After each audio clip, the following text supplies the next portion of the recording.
Pemirsa Kupas Podcast, tidak terasa kita sudah mengalami musibah pandemi COVID-19 hampir selama 8 bulan.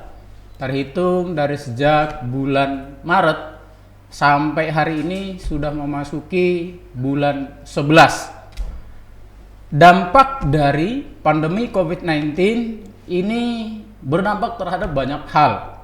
Salah satunya yang paling terpukul itu sektor ekonomi. Secara nasional, pertumbuhan ekonomi kita mengalami pertumbuhan kontraksi atau pertumbuhannya negatif, termasuk di daerah. Pada kuartal ketiga tahun 2020 ini, berdasarkan data BPS, kuartal ketiga kita mengalami kontraksi sekitar 2,4%. Nah, secara nasional yang paling banyak menyerap tenaga kerja adalah sektor UMKM. Itu hampir 93%. Nah, kita ingin tahu di Provinsi Lampung dampak dari pandemi COVID-19 terhadap koperasi dan UMKM di daerah ini. Nah, untuk membedah hal tersebut, kita akan diskusi dengan tema menghidupkan UMKM di masa pandemi. Bersama saya sudah hadir di studio Kepala Dinas Koperasi dan UMKM Provinsi Lampung, Bapak Dr. Agus Nompidu. Apa kabar, Bang? Alhamdulillah baik, Pak Syotang. Alhamdulillah, Bang. Nah, sehat juga ya? Sehat, Bang. Alhamdulillah. Jadi seperti tadi, Bang, kita ini kan mengalami sampai hari ini kan masih pandemi. Betul sekali. Nah, akibat pandemi ini ekonomi kita itu memang mengalami pertumbuhannya negatif gitu. Secara nasional maupun di daerah. Nah, kita ingin tahu tentang koperasi, pertumbuhan koperasi di daerah di masa pandemi COVID-19 ini seperti apa, Bang? Monggo, Bang. Baik, terima kasih Pak Syotang. Memang betul tadi sampaikan bahwa kita di Indonesia bahkan di ratusan negara di dunia mengalami pandemi COVID ini, dan di Indonesia khususnya di Provinsi Lampung baru kita rasakan COVID-19 ini di sekitar pertengahan bulan Maret 2020. Tapi dapat kita rasakan ekonomi yang kita rasakan di triwulan pertama saja, pertumbuhan ekonomi kita itu sudah mulai turun, ya, sangat signifikan di angka 1,73%. Dan kemudian betul tadi dikatakan di triwulan kedua bahkan kita mencapai minus di 3,57%. Nasional bahkan minus di angka 5,32%. Jadi nampaknya walaupun akarnya berawal dari aspek sisi kesehatan, keselamatan manusia, tetapi ternyata multiplier effect ya terhadap sektor ekonomi maupun sektor sosial juga tidak bisa kita pandang sepele. Nah, jadi ini dibuktikan dengan berbagai kontraksi ekonomi kita ya di sektor-sektor utama kita seperti pertanian ya, kemudian perkebunan, kehutanan, termasuk juga perdagangan, industri manufaktur juga terdampak dari hal itu. Di mana di sektor-sektor tersebut yang memberikan kontribusi besar, disitulah juga berarti banyak bernaung para pekerja-pekerja kita, ya, kemudian juga para pelaku usaha kita, baik di pertanian, di perkebunan, perikanan, peternakan, termasuk perdagangan, eceran, industri dan sebagainya, termasuk pariwisata. Nah, konteks koperasi juga demikian, ya. Jadi sejak pertengahan Maret 2020 terjadi COVID-19, kami segera mengambil langkah. Di antaranya adalah membentuk tim strategis untuk penanganan COVID-19 khusus untuk sektor koperasi dan UMKM. Dan kami sudah melakukan pendataan dengan 15 kabupaten kota yang ada. Untuk koperasi ternyata juga terdampak. Namun, terdampak juga ya, terdampak sekitar 80 koperasi ya yang terdampak, dan ini semuanya adalah koperasi yang bergerak pada sektor real. Ya, sampai sekarang sektor finance atau sektor keuangan koperasi seperti koperasi simpan pinjam dan sebagainya belum ada yang menyampaikan keluhan dan sebagainya. Intinya di koperasi sektor real. Nah, kalau UMKM lebih banyak lagi. Ada sekitar data kami 3.481 UMKM yang terdampak dengan berbagai sebab. Ada yang sebab karena terhambat persoalan pemasaran, ada yang terhambat karena persoalan kurir, transportasi yang terbatas karena banyak beberapa daerah yang sudah menerapkan PSBB dan sebagainya, ya, bahkan di luar negeri sudah ada yang guna lockdown, ya. Kemudian juga termasuk yang terbatas untuk memperoleh bahan baku. Kemudian juga ada yang terbatas karena mereka kesulitan dalam permodalan. Jadi itu juga dialami selama COVID-19. Oke, Bang. Mungkin nanti akan kita bedah soal masalah UMKM. Kita fokus dulu di koperasinya, Koperasi, Bang. Tadi disampaikan kan ada sekitar 80 nih koperasi yang terdampak. Berapa sih jumlah koperasi yang aktif? Kemudian mereka sektor apa saja? Tadi Pak Kadi sampaikan di sektor real yang paling terasa gitu. Betul. Mereka bergerak di bidang apa saja gitu, Bang? Ya, di Lampung ini memang terdata. Kita punya database dengan online data system. Sebenarnya di Provinsi Lampung ini secara keseluruhan ada sekitar 5.506 koperasi kita. Ada 5.000, besar juga ya, Bang? Ya, banyak. Tetapi yang aktif, nah ini kita langsung fokus pada koperasi yang aktif itu lebih kurang 1.935. Jadi kalau kita bandingkan barangkali lebih banyak yang tidak aktif, 60%. Nah, jadi oleh sebab itu kita dengan satu konsep reformasi koperasi, maka kita akan fokuskan kepada koperasi-koperasi yang betul-betul bergerak untuk aktivitas usahanya. Jadi kita verifikasi dan sebagian dari koperasi-koperasi yang tidak aktif itu memang telah kita lakukan satu verifikasi untuk kita secara bertahap dibubarkan karena ingin supaya citra koperasi kita betul-betul bagus. Jadi kita fokus kepada sekitar 1.935 koperasi aktif. Jadi ini yang kita fokuskan betul dalam pengembangan koperasi kita. Nah, dari koperasi-koperasi tersebut yang aktif ini pun, nah inilah yang kita lihat setelah pandemi COVID, ada lebih kurang 80 koperasi yang bergerak di sektor real. Baik itu koperasi yang bergerak dalam hal produksi, ada koperasi yang bergerak kepada konsumen, ada yang pemasaran, ada juga yang jasa, tetapi yang simpan pinjam tidak ada yang menyampaikan laporan kepada kami bahwa mereka terdampak dengan adanya COVID-19. Seperti itu. Kalau koperasi ini tadi, Bang, yang bergerak di mereka sektor real itu ada nggak sih yang omsetnya sampai besar gitu, Bang? Oh ya, banyak. Banyak juga. Ada banyak juga koperasi-koperasi kita yang bergerak, bahkan dari memang ada yang kisaran 50 juta, 300 juta seperti itu, tapi yang di atas itu ya katakanlah sudah mencapai dalam omset menengah, katakanlah di atas 300 juta, bahkan sampai yang ada miliaran pun sudah cukup banyak yang berkembang. Ya. Jadi koperasi-koperasi itu. Kalau koperasi simpan pinjam bahkan sudah ada yang sampai ratusan miliar. Ya, jadi koperasi-koperasi yang bisa kita jadikan sebagai satu contoh baik, ya, best practice yang bisa dijadikan satu inspirasi dalam pengelolaan koperasi yang kuat, yang tangguh dan mandiri. Jadi tata kelolanya seperti itu. Jadi sudah ada yang bahkan sampai ratusan miliar. Tapi itu memang dipantau terus gitu ya, Bang, ya? Dipantau, dibina gitu? Ya kita lakukan seperti itu karena memang salah satu fokus kita ya dalam pengelolaan ataupun tugas pokok dan fungsi daripada Dinas Koperasi UKM tentunya adalah menjaga dari kekuatan atau secara kelembagaan maupun sumber daya manusia koperasi tersebut, termasuk juga persoalan daya saingnya. Jadi kita lakukan hal tersebut, termasuk bagaimana kita melihat koperasi-koperasi itu untuk tangguh dan mandiri sehat, tentu dia harus memiliki satu pengelolaan, tata kelola keuangan, tata kelola usaha, ya, yang harus baik dan didukung oleh SDM yang kita pantau terus dan juga kita lakukan pelatihannya, termasuk kita lakukan uji sertifikasinya. Jadi termasuk manajer itu jadi betul-betul orang yang tersertifikasi sebagai manajer. Kalau dia juru buku ya memang tersertifikasi sebagai juru buku. Kalau dia juru tagih tersertifikasi juru tagih. Jadi kita memang ingin SDM koperasi ke depan adalah SDM yang kompeten.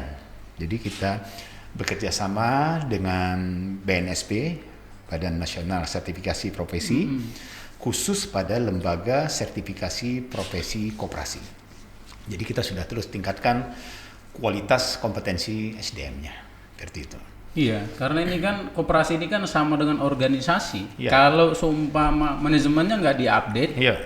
SDM-nya mengikuti perkembangan tren kekinian, Betul. ini kan akhirnya nggak bisa bersaing, gitu Bang. Betul. Kemudian kendala yang paling sering dihadapi mereka dalam mengelola koperasi di masa saat ini apa aja itu Bang? Ya, kalau untuk pengelolaan koperasi memang kita bisa lihat lah dari sekitar 5.506 koperasi tadi saya katakan, tapi yang aktif 1.935 koperasi. Ini adalah data terbaru ya dari database kami online data system. Jadi dari gambar ini kan bahwa koperasi-koperasi yang tidak bisa mempertahankan kinerja usahanya, tata kelola keuangannya tidak baik, kemudian juga kompetensi SDM di dalam mengelola koperasi juga tidak berkompeten, ya, sehingga ini semua hal-hal yang menyebabkan salah satunya tidak bertahannya koperasi itu menghadapi dinamika ekonomi yang berkembang. Nah, jadi memang aspek-aspek itulah yang kami lihat, termasuk juga banyak yang terkendala dalam permodalan.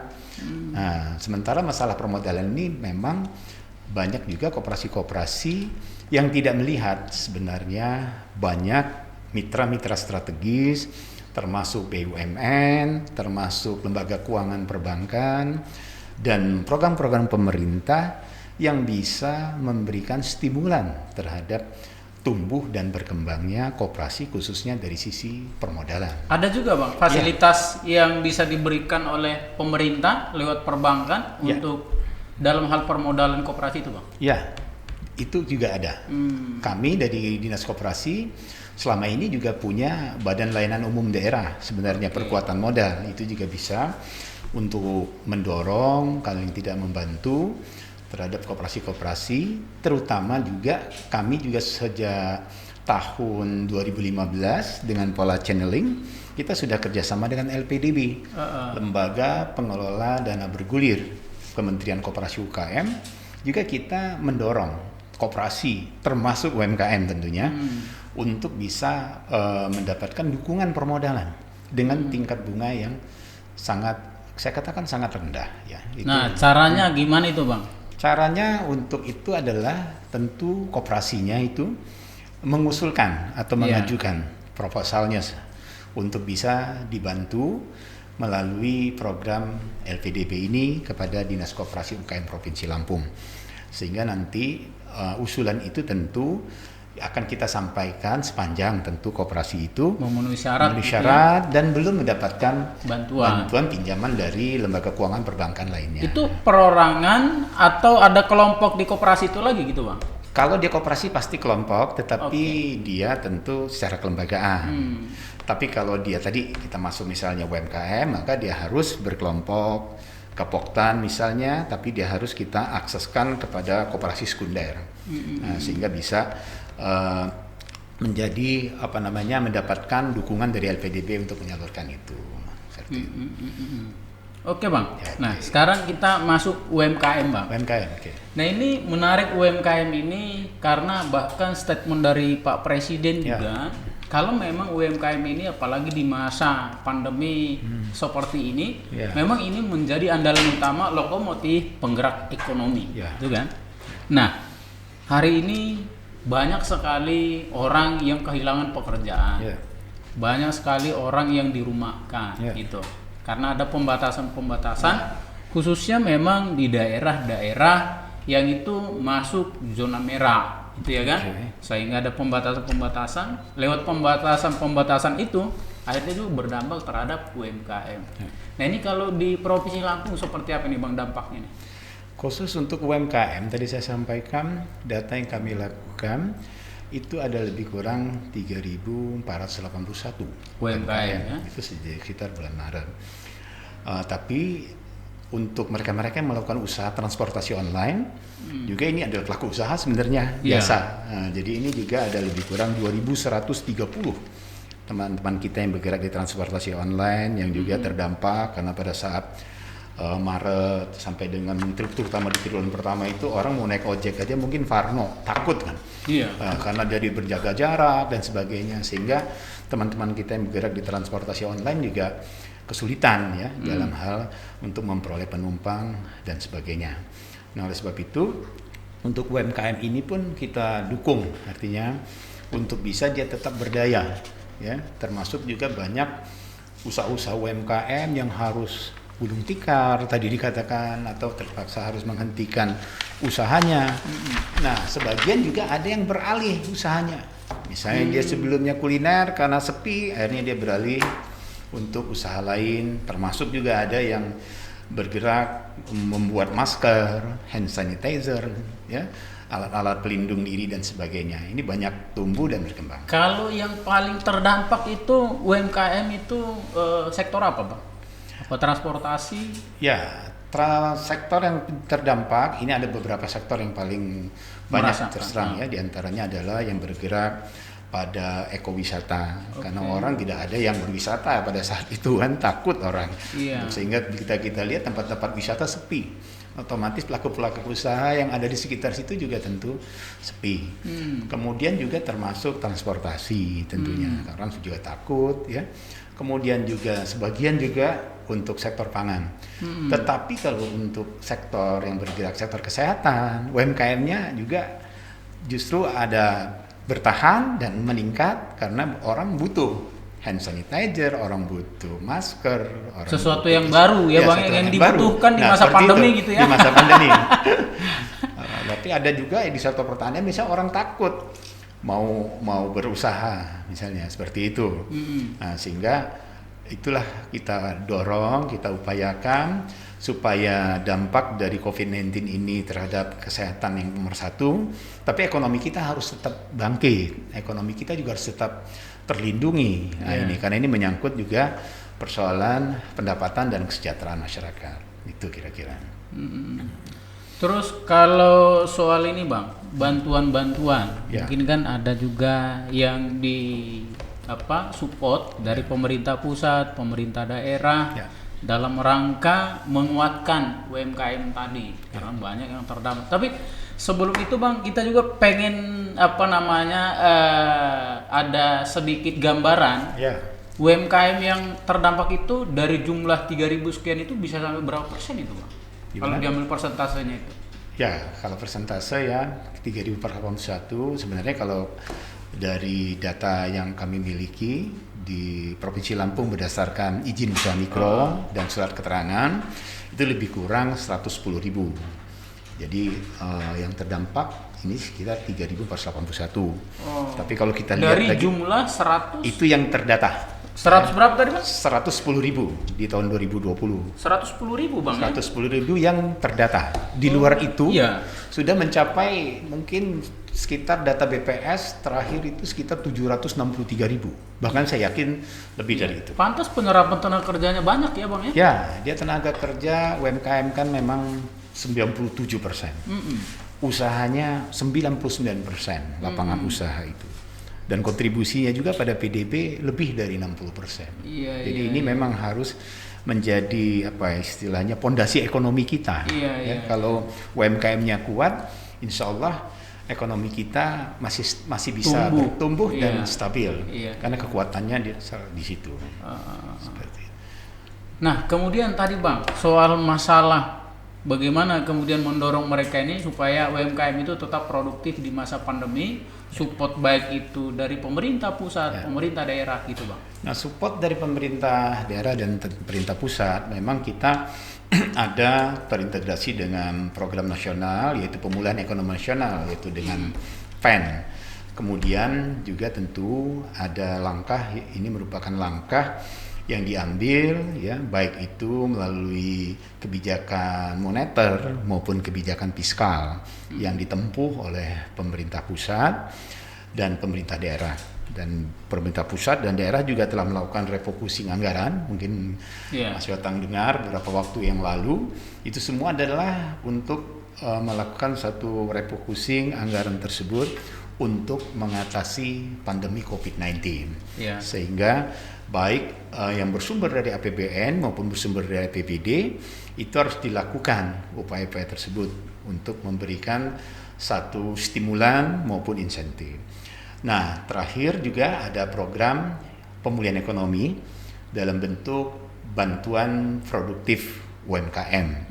Itu diberikan sebesar 2,4 juta untuk lebih kurang 12 juta pelaku usaha mikro. Se-Indonesia? Se-Indonesia. Oke, kalau Lampung Bang? Lampung sampai hari ini sudah terdata pada kami sekitar 246.000 yang telah ditetapkan oleh Pokja Pusat dan hal ini juga Kementerian Koperasi UKM dari pelaku usaha kita yang menerima dari BPUM tersebut. 246.000 ini yang akan menerima? Yang akan menerima. Yang telah ditetapkan oleh surat Kementerian Koperasi. Nah, jadi kita juga lagi sedang menunggu by name by address dari penerima-penerima tersebut, karena penerima-penerimanya sesuai dengan persyaratan, tentu tidak boleh ASN, tidak boleh TNI Polri, pekerja BUMN, BUMD, tidak diperbolehkan. Jadi betul-betul tepat sasaran kita harapkan seperti itu. Iya, ini ada sedikit agak ini datanya Bang. Tadi disampaikan UMKM di sini ada sekitar 100 sekian gitu. Sementara ini yang diajukan ada sampai 246.000. Iya. Ya ini, jadi emang itu kan menjadi pertanyaan kan. Wah ini data kita 110.000. Tapi UMKM-nya yang telah mengajukan bahkan lebih mencapai 246.000, melebihi itu. Maka saya katakan bahwa pelaku usaha kita ini ya selalu saya dorong ya pada setiap kesempatan di provinsi maupun turun di berbagai daerah, bahwa mereka harus punya satu kesadaran untuk membuat izin usaha. Sekarang lebih mudah lagi dengan keterangan usaha. Jadi data yang kami miliki ini adalah mereka yang punya surat keterangan usaha. Nah, jadi ketika terjadi pandemi COVID-19 dan terdampak pada pelaku usaha mikro, kecil utamanya, nah ini bukan hanya yang punya keterangan usaha yang kena, tapi juga yang mereka-mereka yang punya usaha tapi belum punya yuridis formalnya. Nah, seperti itu. Jadi tidak heran kenapa jumlah yang ditetapkan oleh Pokja BPUM Kementerian Koperasi UKM, Pokja Pusat ini jumlahnya melampaui dari data yang kita miliki. Nah itu jadi akhirnya ada satu momentum yang bagus bagi kami Dinas Koperasi UKM dengan adanya kondisi pandemi ini. Kita sembari memperbaiki database kami. Jadi selama ini banyak pelaku-pelaku usaha yang mereka belum lapor. Nah, ketika terdampak mereka lapor nih. Ya. Biasanya kan gini Bang, sama itu kayak bantuan orang miskin, begitu ditanya siapa yang miskin, nggak ada yang ngaku gitu. Begitu ada bantuan, nah baru banyak yang miskin. Nah, ini terjadi sekarang. Jadi saya kebingungan juga nih. Nah, tapi ada momentum yang bagus. Mudah-mudahan dengan demikian pelaku-pelaku usaha semakin aware, sadar bahwa itulah perlu legalitas formal. Dan sekarang mereka berbondong-bondong mendatangi kepala desanya untuk membuat surat keterangan usaha. Jadi ini menjadi dasar kami juga menjadi tambahan database setelah terjadi pandemi COVID. Sorry Bang, yang mengeluarkan izin usahanya siapa Bang? Semenjak izin usaha ini sekarang bisa melalui SKU yang diberikan oleh kecamatan atau desa, dari desa. Namun sebenarnya di dalam aturan itu bisa dilakukan secara online melalui OSS. Dia harus menginput sehingga dengan demikian nanti akan. Sorry Bang, di Dinas Koperasi dan UMKM Provinsi. OSS online. Nah, jadi kita itu nanti semua satu pintu melalui PTSP. Jadi semua perizinan tidak boleh lagi dinas yang lain, tetapi melalui Dinas Penanaman Modal, pelayanan terpadu satu pintu. Tapi di situ pun nanti prosesnya tidak lagi secara manual, tapi secara online. Jadi tidak butuh waktu yang lama.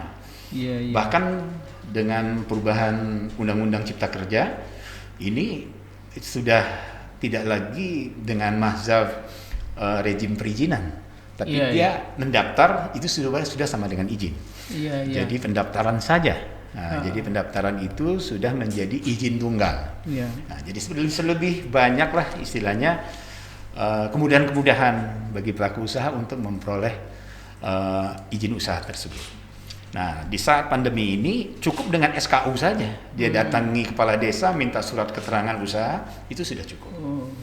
Gitu. Iya, karena saya juga punya warkop Bang, tapi belum ada izin usahanya gitu. Boleh. Buatkan surat keterangan usaha, cuman sebentar, paling 30 menit. Iya. Jadi biar tahu prosesnya seperti apa gitu. Tidak sulit lagi sekarang. Tidak sulit lagi ya. Jadi kita himbau juga pada kesempatan ini bagi pelaku usaha mikro, kecil yang ada di Provinsi Lampung, silakan untuk mendaftarkan usahanya. Karena dengan kesadaran ini secara yuridis formal tentu akan sangat menguntungkan dalam proses-proses kedepannya sebagai pelaku usaha. Terutama untuk akses ke lembaga keuangan, untuk akses ke perbankan dan lain-lain tentu biasanya akan ditanya dulu nih, surat usahanya mana? Nah, termasuk untuk pembinaannya. Pembinaannya lebih mudah, mereka untuk mengikuti pelatihan, pembiayaan, dan berbagai program-program strategis pemerintah untuk para pelaku usaha mikro kecil menengah. Seperti itu. Nah, kemudian Bang soal bantuan itu tadi, kriterianya seperti apa sih itu? Atau kemudian masih ada datanya sudah final belum? Masih bisa mengajukan lagi nggak gitu Pak? Ya, semula itu memang sampai dengan bulan Oktober. Sudah di launching pada 17 Agustus 2020 oleh Presiden Republik Indonesia dan juga Menteri Koperasi Pak Teten Mas Duki. Nah, namun demikian karena begitu antusiasnya masyarakat dan kuota yang ditetapkan oleh pemerintah sebanyak 12 juta UMKM ini belum terpenuhi, maka ini terus didorong pada pelaku-pelaku usaha masih diberikan kesempatan. Bahkan sampai saat ini masih ada yang daftar ke kantor kami layani, tetap kami usulkan. Hanya artinya dalam hal siapa saja yang akan ditetapkan oleh tim Pokja itu semua akan ditentukan oleh keputusan tim Pokja Pusat yang dananya akan disalurkan langsung kepada bank penyalur, jadi tidak kepada dinas ataupun badan-badan lain kecuali perbankan, utamanya Bank BRI dan BNI sebagai penyalur, seperti itu. Nah, salah satu kriteria lain tentu dia belum mendapatkan bantuan atau pinjaman lainnya, KUR dan sebagainya, dan tentu juga punya rekening, bukan rekening yang gemuk, tentu akan dilihat oleh perbankan. Kalau rekening yang gemuk kan tidak pantas untuk menerima itu. Berarti nanti bantuannya tidak tepat sasaran. Tidak tepat sasaran. Iya, Bang. Nah, itu yang kita terus lakukan sinkronisasi dengan BRI, BNI, OJK. Kita terus bersama BPK juga seperti itu. Rencana ini nanti distribusinya kapan, Bang? Distribusi ini kalau dari pemerintah pusat itu secara bertahap akan disalurkan. Karena ini udah domainnya pemerintah pusat dan disalurkan melalui bank pelaksana. Karena daerah kami hanya mendorong, mengusulkan, mengajukan dari berbagai kelompok masyarakat. Ada yang dari kelompok usaha kerajinan, pertanian dan sebagainya. Jadi masih bisa ngajukan, Bang? Masih. Jadi sekali lagi sampaikan silakan. Mereka siapa tahu mau ngajuin. Silakan. Silakan masih kita buka terus sepanjang masih belum ditutup oleh tim Pokja Pusat. Silakan untuk mendaftar. Wanda siapa tahu mau ngajukan. Teman-teman Kupas Tuntas yang punya usaha silakan. Tapi syaratnya punya usaha. Kalau belum ada surat keterangan usaha, silakan ke kelurahan atau ke desa. Nah, minta surat keterangan usaha sebentar. Iya. Nah, kemudian gini, Bang. Sekarang kan eranya teknologi. Kita sekarang kan era 4.0. Artinya juga pola marketing juga berubah. Yang dari konvensional berbasis dengan teknologi. Sekarang juga banyak itu distribusi atau pemasaran produk itu melalui marketplace gitu ya kan, seperti Tokopedia dan lain sebagainya. Nah kalau kita di Lampung gimana nih Bang? Ya, sebenarnya sebelum terjadi pandemi COVID memang di era industri 4.0 ini tentu memang digitalisasi teknologi informasi memegang peranan penting. Iya. Ya. Jadi sekarang selalu saya katakan pelaku usaha, ya, para entrepreneur tentu memang harus bisa akrab, mulai bisa mengakses melalui teknologi secara online, ya. Dan tidak bisa lagi kita bersandar pada offline. Ya. Selalu saya katakan kalau kita offline suatu hari off. Iya.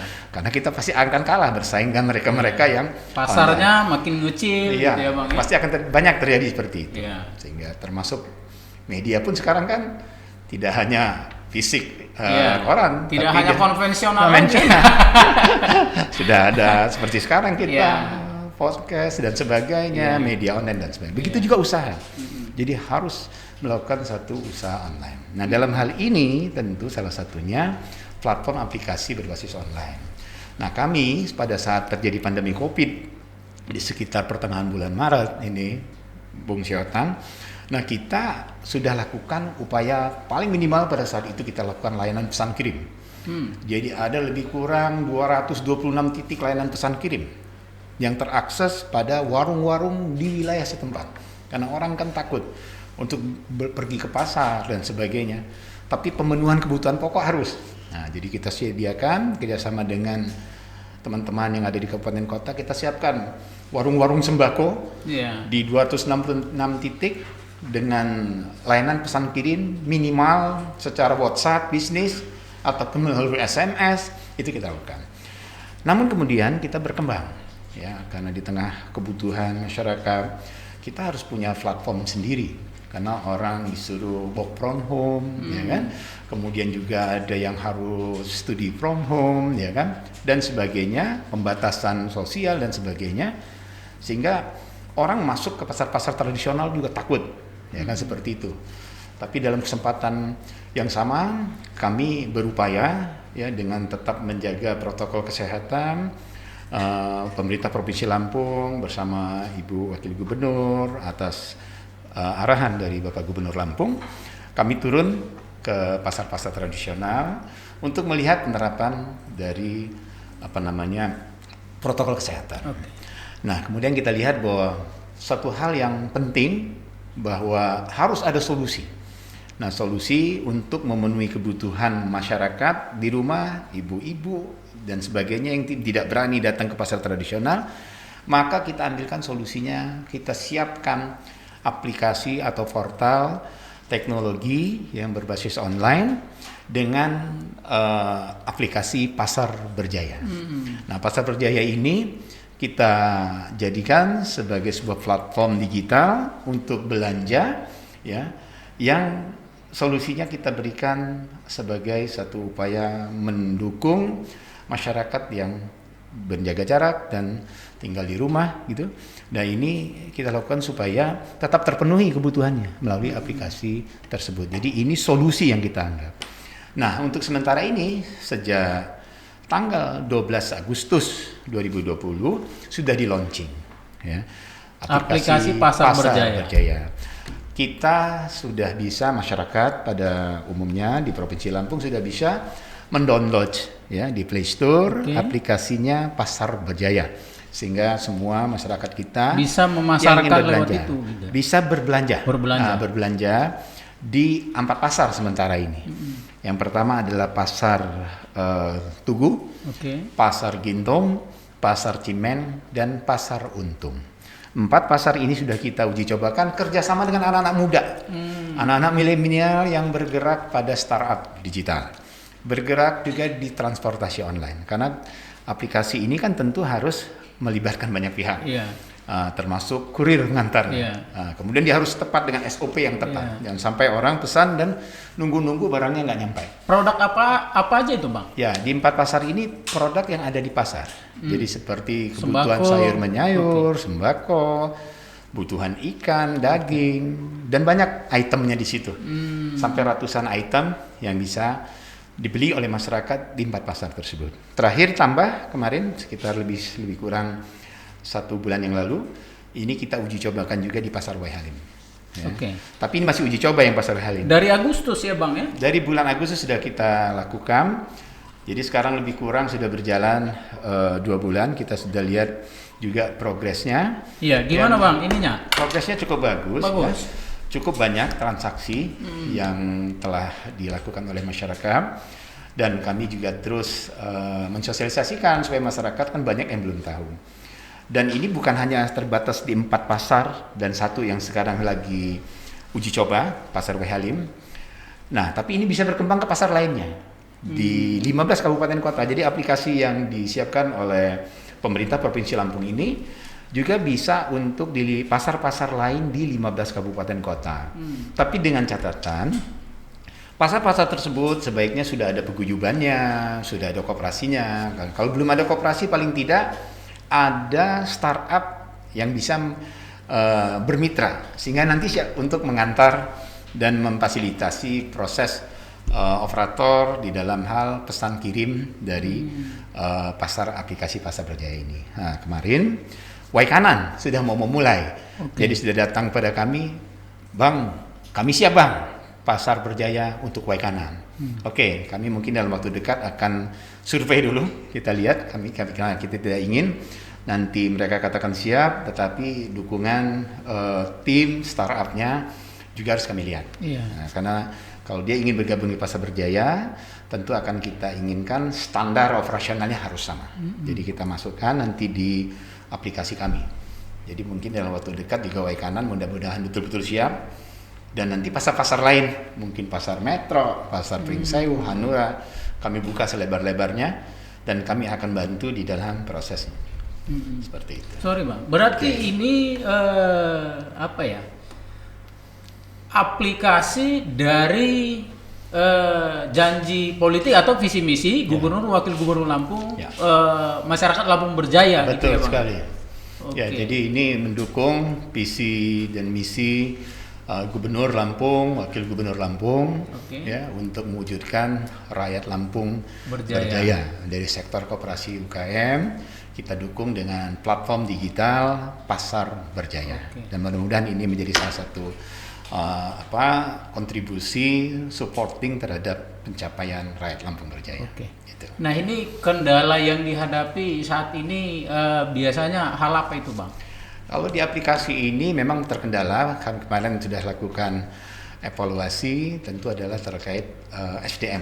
SDM yang harus kami kuatkan karena kita harus tambah semakin banyak transaksi yang terjadi, kemudian juga customer yang menjadi pengguna juga sudah ada pelanggan-pelanggan tetap ini yang sudah memanfaatkan aplikasi ini. Jadi mereka sudah kita lihat dari mereka melakukan pemesanan yang berkali-kali, itu menunjukkan bahwa mereka sudah nyaman dengan aplikasi tersebut. Salah satunya kita dengan demikian semakin banyaknya orang mengakses dan memanfaatkan ini kan tentu kami harus dukung dengan SDM yang cukup. Ya. Kemudian yang lain adalah memang masih banyak kami temukan bukan kendala ya. Mungkin orang uji coba, banyak juga yang pesan fiktif ya. Ini juga yang kita himbau kepada masyarakat. Ada juga ya Bang. Ada juga. Jadi ngerjain namanya. Jadi kita harapkan kepada masyarakat kalau yang pesan memang betul-betul pesan. Tapi mungkin maksudnya bukan ngerjain barangkali mereka masih mungkin uji ngetes coba aja. gitu Ngetes aja. Iya. Jadi positive thinking ya. Mungkin mereka pengen nyoba bener nggak sih gitu ya. Seperti itu. Jadi itu salah satu yang kita temukan di lapangan, masih banyak juga yang pesanan fiktif ya. Sehingga itu hal-hal yang mungkin perlu kita harus imbau. Target kita di 15 kabupaten kota ya Bang ya. Iya, 15 kabupaten kota dan saya sudah sosialisasikan kepada Dinas Koperasi ya di kabupaten kota melalui kepala dinasnya untuk mereka juga mempersiapkan. Dan ini harus didukung nih, sekaligus kita mendorong tumbuhnya startup baru. Ya di kabupaten kota. Kemudian Bang, ada efek negatifnya nggak terhadap para mereka itu pedagang tradisional? Justru mungkin mereka merasakan, wah lahan kita nih udah diambil ini sama. Ya, jadi begini Bung Syaitan. Justru tidak. Justru ini kita membantu mereka. Jadi pasar existing, pasar tradisionalnya tetap buka. Oke. Jadi mereka yang Hanya pola distribusinya. mereka yang datang ke situ dilayani oleh para pedagang di pasar tradisional. Tetapi yang mungkin tidak sempat atau takut datang ke pasar juga tetap bisa dilayani. Iya, iya. Jadi tidak ada persaingan di situ. Iya, iya. Justru membantu Iya. dan sangat mendukung Iya. terhadap proses. Iya, karena pelakunya juga tetap mereka gitu. Pemasaran tetap pelakunya tetap mereka. Iya, iya. Jadi bagi mereka yang datang ke pasar existing dilayani, bagi yang cuma mau pesan dari rumah juga dilayani. Iya, iya, Jadi itu. iya. Justru kita membantu dengan teman-teman memudahkan startup. pola Jadi kita sudah distribusi. kerjasama dengan tim-tim anak muda nih. Di antaranya belanja barengan. Iya. Ya. Juga ada pasar Fedia. Iya. Kemudian ada lagi pasar Lampung. Nah ini membantu sekali. Dan ini sudah tumbuh lagi. Saya dengar di Waikanan sudah ada OE. OE ini online Waikanan. Saya dengar kalau saya tidak salah seperti itu. Jadi kalau ini bisa tumbuh berkembang nanti Pringsewu buka, Tulang Bawang juga ada. Sehingga anak-anak mudanya juga kompetitif. Iya. Ya, ini menjadi suatu hal yang positif dan membantu dari sisi pemasaran para pedagang-pedagang. Jadi tidak bersaing. Iya, membuka lapangan kerja baru, distribusi barang juga lebih cepat gitu ya Bang. Jadi tata niaganya kita benahi seperti itu. Nah, kemudian gini Bang, ada nggak sih sektor UMKM yang sebenarnya punya potensi yang cukup besar gitu, yang menjanjikan tapi belum tergarap secara maksimal? Ya. Sangat banyak sekali ya sebenarnya kita temukan jenis-jenis usaha ya, baik itu produksi barang dan jasa yang memang harus dieksplor ya, kemudian ya digali, ditumbuhkan, dikembangkan. Nah, oleh sebab itu kita selalu proaktif ya kepada pelaku-pelaku usaha untuk menstimulan mereka. Jadi gerakan termasuk koperasi, gerakan UMKM ini kita tumbuhkan semangat gerakan wirausaha. Jadi kalau dia semangat gerakan wirausaha, itu kita stimulan, dia memang merupakan gerakan yang tumbuh dari bawah. Jadi bukan pemerintah yang semata-mata mengintervensi, menstimulan mereka, tapi masyarakatnya menjadikan ini sebuah gerakan masif, gerakan rakyat. Ini yang kita harapkan kami dari pemerintah Provinsi Lampung, khususnya Dinas Koperasi, ingin mendorong supaya masyarakat sudah semakin menjadikan entrepreneur ini sebuah gerakan. Makanya koperasi, gerakan wirausaha UMKM. Sehingga ini kita lihat dengan gerakan ini kan masyarakat tumbuh semakin banyak sekarang pelaku usaha. Tumbuh banyak anak muda kita, kedai-kedai kopi, ya kan? Ya barista-barista muda, tumbuh banyak usaha-usaha. Nah ini saya melihat yang tadinya tidak melihat ini merupakan peluang, nah ternyata di tengah himpitan kondisi pandemi dan sebagainya, orang berpikir satu lompatan bagaimana membuka peluang-peluang baru dengan kreativitas, ada diferensiasinya, ada inovasinya. Sekarang makin banyak tumbuh berkembang. Hari ini saja kami sudah melakukan sedang berjalan sampai hari ini, itu melakukan satu desain produk barang dan jasa. Kita sudah melibatkan unsur seni, art di sini. Jadi seni tidak lagi hanya dinikmati sebagai satu nikmat yang tidak berwujud, ya, tapi sekarang bagaimana seni bisa menjadi satu produk yang memberikan benefit ekonomi. Jadi kita sudah sentuh mereka yang mungkin bisa memanfaatkan bambu, kayu, kulit, misalnya logam, bisa diukir, bisa dibuat mural, bisa dibuat macam-macam. Akhirnya punya nilai ekonomi yang tinggi. Nilai ekonomi yang tinggi. Termasuk juga benda-benda seni seperti keris misalnya. Alat-alat seni misalnya seperti gong, kolintang. Mungkin yang dari suku Jawa mungkin suka wayang misalnya. Dia bisa kembangkan itu bukan hanya untuk pada saat ada satu prosesi acara perwayangan, tapi wayang bisa menjadi sebuah benda ekonomis, souvenir gitu ya, dan sebagainya. Begitu juga produk-produk bermuatan lokal lain. Nah ini yang kita sedang dorong. Kita sudah ajak juga kerjasama dengan teman-teman di Taman Budaya, Dewan Kesenian Lampung, ini untuk bisa bareng-bareng kita merancang ini, supaya nanti tadi yang dikatakan selama ini tidak menjadi peluang. Contoh saja kemarin kita mendukung teman-teman yang sudah bergerak untuk pembuatan batik eco-free. Oke. Itu hanya berbasis dengan daun-daun yang dipilih dan kemudian ternyata hasilnya sangat cantik dan banyak sekarang dikembangkan dengan kreasi dan desain yang menarik. Orang nggak malu pakainya, sehingga bangga juga dengan banyak produk-produk hasil batik, tulis, eco-print, kemudian sulam usus dan sebagainya. Jadi banyak hal yang bisa kita dorong sebenarnya di tengah pandemi, tapi peluangnya semakin lebar. Nah, kalau saran masukannya nih Bang, Ya. kalau kita pengen buka UMKM baru, Ya, oke. modalnya terbatas, yang kira-kira benefitnya bagus, usaha apa Bang? Jadi memang kalau bicara tentang usaha, ini kita melihat dari apa yang menjadi kebutuhan pasar. Nah ini yang harus memang jeli. Jadi pelaku usaha Harus bisa baca situasi ya, pasar. jadi istilahnya product customize ya. Iya. Jadi bagaimana dia bisa melihat sih sebenarnya apa yang dibutuhkan pasar. Atau mungkin bisa juga pelaku usaha itu bisa menciptakan satu produk yang tadinya tidak dibutuhkan menjadi dibutuhkan. Nah, jadi banyak hal yang mungkin hal-hal yang bisa diciptakan. Ya.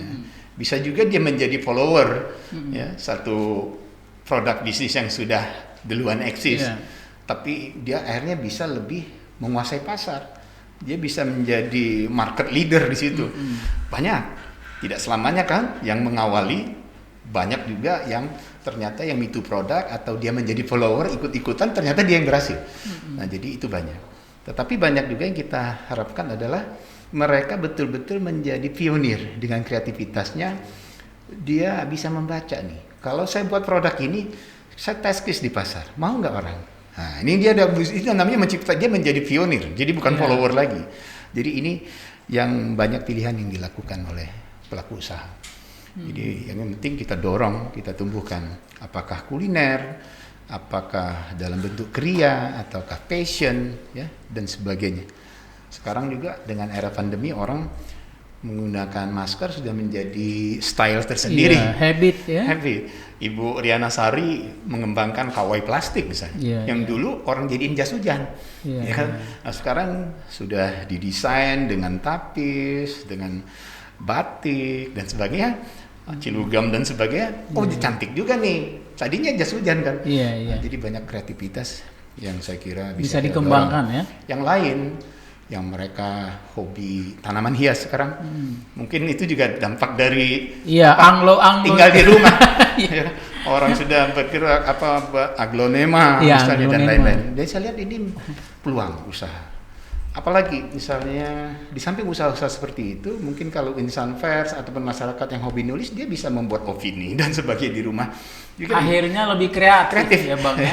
Kreatif. Karena waktunya kemudian digunakan secara produktif. Betul, gitu ya kan? Betul sekali.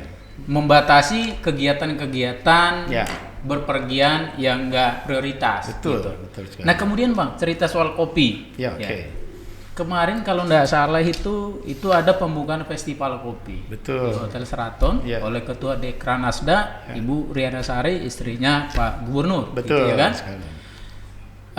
Lampung ini kan termasuk memang produsen kopi terbesar gitu, dan memang jumlah ekspornya juga besar gitu ya. Kemudian sekarang juga banyak tumbuh warkop baru di Bandar Lampung.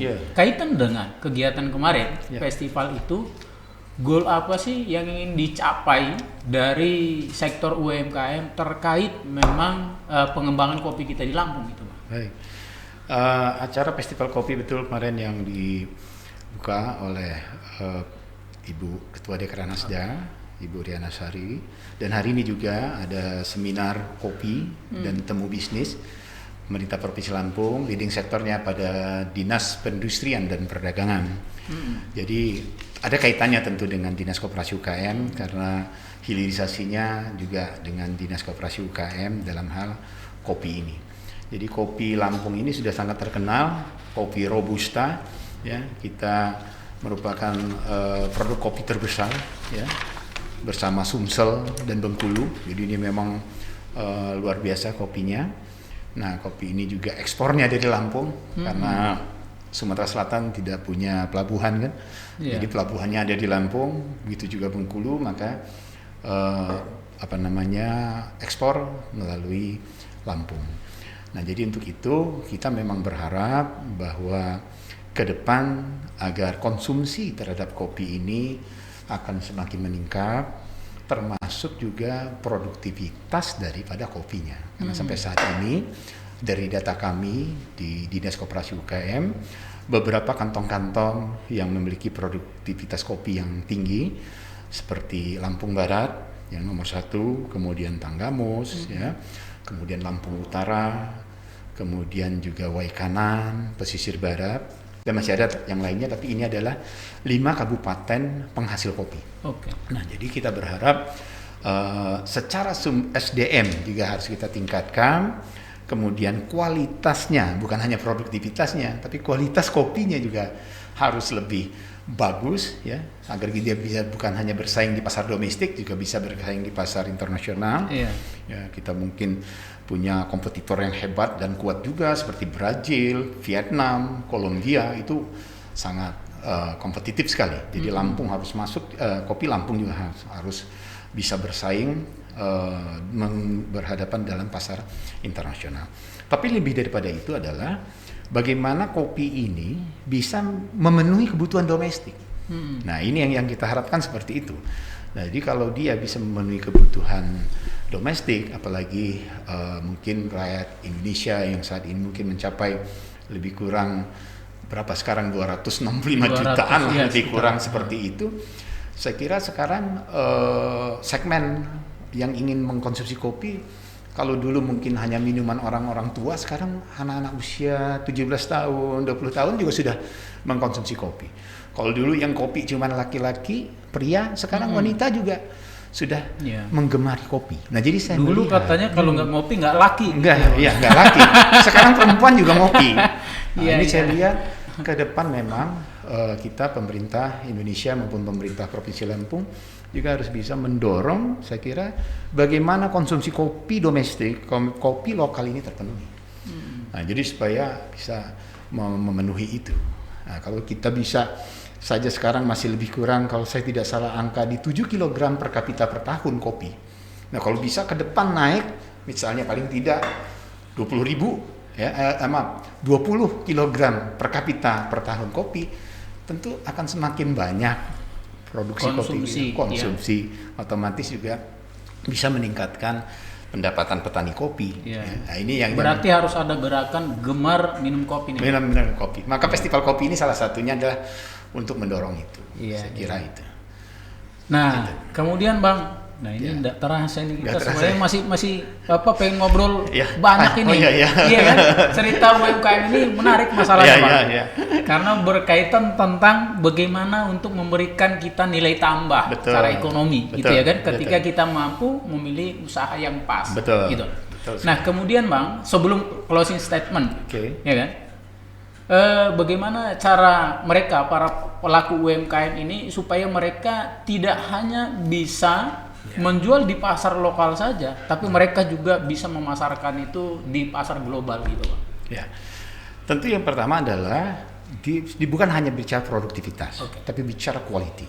Karena di pasar internasional orang akan bersaing itu adalah kualitasnya, itu seperti itu. Apalagi beberapa negara itu sudah menerapkan standarisasi, sertifikasi terhadap produk, sehingga produk-produk tertentu yang tidak memenuhi standar quality di negara itu dia tidak bisa masuk. Nah, oleh sebab itu penuhi dulu standar internasional terhadap kualitas produk kita, baik kopi, coklat, dan sebagainya, lada dan sebagainya, sehingga kualitas ini akan bisa diterima. Karena di beberapa negara itu standarisasi sertifikasinya sangat ketat. Itulah yang harus pertama. Yang kedua adalah menurut saya added value-nya. Jadi nilai tambah, cita rasanya memang harus dibuat. Jadi tidak asalan gitu. Jadi semua memang harus kerja keras. Harus membuat satu kualitas cita rasa yang hebat. Harus mampu melahirkan produk yang terbaik ya Bang, dari packagingnya, dari kualitasnya, kreativitasnya, diferensiasi. Misalnya orang pilih kopi, ya mungkin pilihannya akan banyak, pilihan variannya. Nah, sekarang kan sudah ada kopi durian, sudah ada kopi stroberi dan sebagainya juga. Ini saya lihat adalah satu kreativitas. Nah, ini harus terus diuji cobakan, dan tentu sertifikasi halalnya harus diperhatikan, termasuk juga tentu sertifikasi kesehatannya. Jadi harus memenuhi standar itu, jangan sampai tidak memenuhi standar kesehatan seperti itu. Jadi sudah 1 jam. Oh, udah 1 jam. Nggak terasa. Kita sebenarnya masih pengen ngobrol banyak soal koperasi, soal UMKM. Karena memang informasi ini penting sekali buat masyarakat kita, terutama di kondisi seperti ini. Bagaimana supaya masyarakat kita itu tetap produktif walaupun kita mengalami bencana kesehatan. Nah, terakhir ini Bang, closing statement.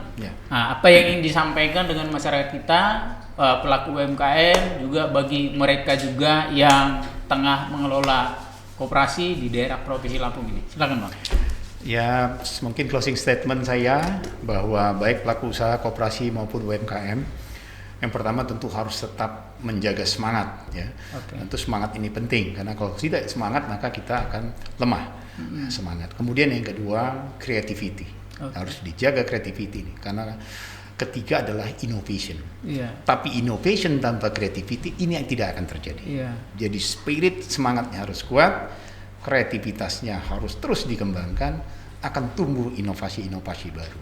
Nah, saya kira ini harus dikembangkan, dan jangan lupa tentu adalah terus memperluas jangkauan dan jaringan usaha, sehingga ini nanti bisa memperluas dan juga bisa meningkatkan kinerja usahanya. Ini yang penting, dengan tetap mematuhi protokol kesehatan. Jaga jarak, cuci tangan, pakai masker. Jadi ekonomi tetap jalan, kesehatannya juga tetap terjaga. Itu saja mungkin, Bung. Terima kasih Pak Agus Nompitu, Kepala Dinas Koperasi dan UMKM Provinsi Lampung. Pemirsa Kupas Podcast, tidak terasa kita sudah diskusi kurang lebih selama 1 jam. Kita membahas tentang koperasi dan UMKM di Provinsi Lampung di masa pandemi COVID-19.